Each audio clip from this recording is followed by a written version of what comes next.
Hey guys, it's Mike from Cornfield Customs again. I got big news. The chassis for the Roadster is back and it's all gold. So this weekend I'm going to spend a lot of time doing more reassembly stuff on it so I can get it back together, get everything ready, and then we can get the body painted and put back on. So I'll show you some of the stuff I've already got put back together, and I'll do that now. So I've got some of the inner panels for the cockpit going in,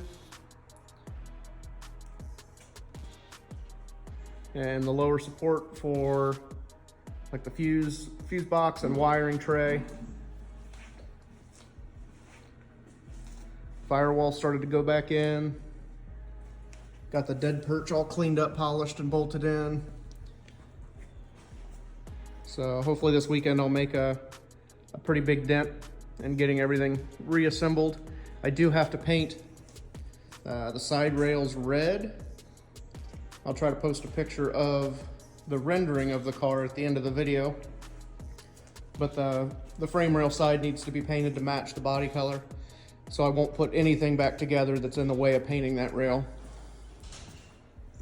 And got the seatbelt support in and the rear brake line and fittings in.